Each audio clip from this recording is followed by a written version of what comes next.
Hello everyone, কেমন আছেন? আমি ভালো আছি। যা গরম আর যে হারে বৃষ্টি হচ্ছে, আমি তো কোনোদিন দেখিনি যে বর্ষাকালে বৃষ্টি হচ্ছে আর ঠান্ডা হচ্ছে না। প্রচণ্ড গরম, রান্নাঘরে যেন ঘেমে মরে যাচ্ছি। তো যাই হোক, রান্না করছি, সেটাই আপনাদের সঙ্গে শেয়ার করছি। আজকে শ্রাবণ মাসের সোমবার। আজকে করছি ওই হবিষ্যি ভাত। তো সোমবারগুলো চেষ্টা করব করার, আগে করিনি কোনো দিন, এখন হঠাৎ মনে হচ্ছে যেন করি। তো সকালে খাওয়ার জন্য ছাতু খেয়েছি, ফল টল খেয়েছি। দুপুরে ভাতের জন্য গোবিন্দভোগ চাল ধুয়ে বসিয়ে দিয়েছি। এটা আমি যেহেতু খাবো, তো মেয়ে তো আবার আলাদা খাবে না, মেয়েও খাবে, দুজনের চাল আছে এতে। চালটা ফুটুক, তারপরে আপনাদের সঙ্গে আবার কথা বলছি। দেখুন ভাত ফুটছে, এই যে গোবিন্দভোগ চাল বেশিক্ষণ সময় লাগে না হতে। আমি এর মধ্যেই একটু নুন দিয়ে দেবো। আপনারা যারা আজকের দিনে মানে সোমবার যারা করছেন, হয়তো তারা যদি এই সাদা নুন না খান, তাহলে সন্দেশ নুনও দিতে পারেন।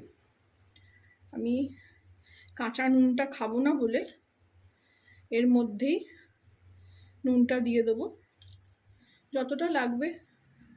তারপরে আবার দেখা যাবে। আমি পাতে নুন খাই না একদম, যেহেতু হাই প্রেশার।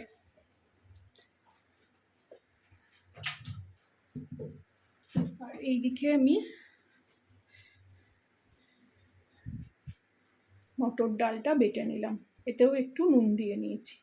এবার যখন ভাত অলরেডি হয়ে যাবে, একদম উপরে উঠে আসবে, থকথকে হয়ে ঘন হয়ে মানে সেদ্ধ হয়ে যাবে পুরোপুরি, ওই জন্য জলটা আমি বেশি দিয়েছি একটু, আর একটু জল লাগলে দেব। প্রথমে আমিও জানতাম না যে এর মধ্যে মানে এরকম ফেনা ভাতের মধ্যে ডাল মেখে দিলে টাইট কি করে থাকবে। প্রথমে একদিন করেছি, দেখছি যে এরম সময় দিয়ে দিয়েছি, দেখছি যে পুরো ডাল ভাতের সঙ্গে মিলে গেছে। তো খুব মন খারাপ হয়ে গেল। তারপরে আমি আমার জায়ের থেকে এটা শিখেছি, ছোট জায়ের থেকে। তো তারপর থেকে যতবার করি সে একদম পারফেক্ট হয়। তাই সেটা আপনাদের সঙ্গেও শেয়ার করছি। এই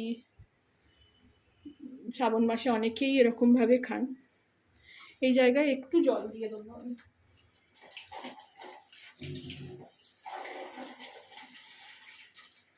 কারণ ভাতটা একদম ফেনা ভাত, মানে এখানে জল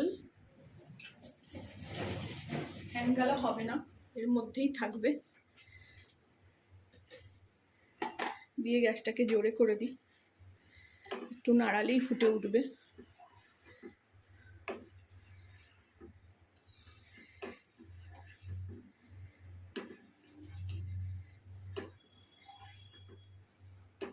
অনেকেই এরকম জাউ ভাত খেতে ভালোবাসেন, ফেনা ভাত খেতে। কিছু টাইম হচ্ছে না, কালকে যেমন সারেগামাপাতে শ্রীরাধা বন্দ্যোপাধ্যায়কে জিজ্ঞেস করা হচ্ছে যে আপনার এত সুন্দরতা রাজ কি, আপনি এত কি সুন্দর আছেন এখনও, কীভাবে কি খান আপনি? তো তখন উনি বললেন, সেদ্ধ ভাত, আলু সেদ্ধ আর একটু ঘি।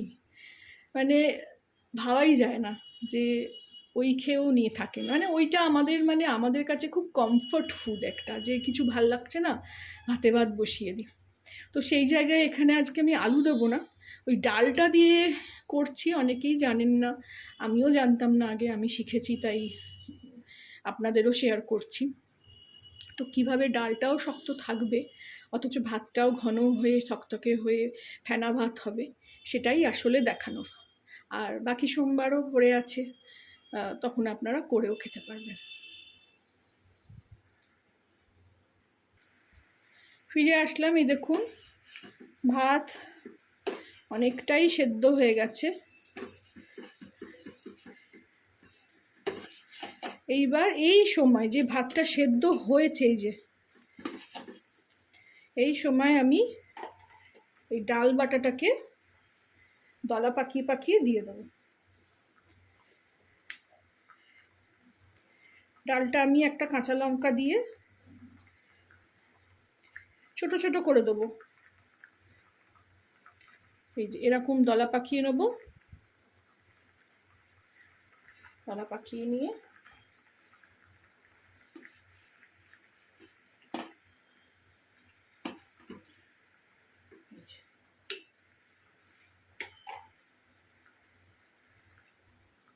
আর নাড়া যাবে না এখন।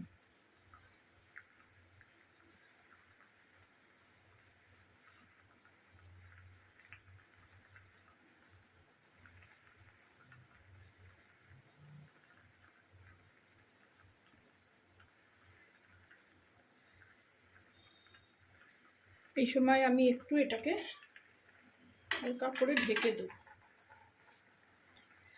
আঁচটা কমই রেখেছি, ওটাও সেদ্ধ হয়ে যাবে আর চালটা তো আরো ভালো সেদ্ধ হবে।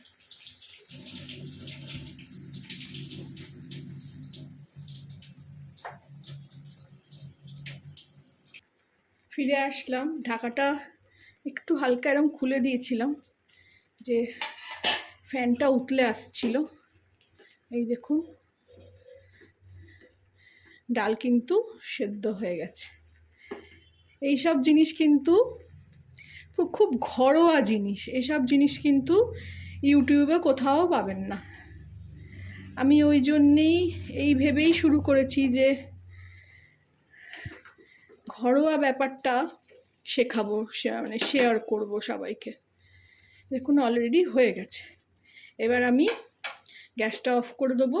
বাকি যে জল আছে সেগুলো বড়া এই ডালগুলো টেনে নেবে। আমি একটু এগুলো বসিয়ে দিলাম। ভালো লাগলে আমাকে জানাবেন কেমন লাগলো। আমার চ্যানেলটাকে একটা লাইক, শেয়ার অ্যান্ড সাবস্ক্রাইব করে দেবেন। অনেক ভালোবাসা পাচ্ছি, আরও ভালোবাসা চাই। Thank you for watching.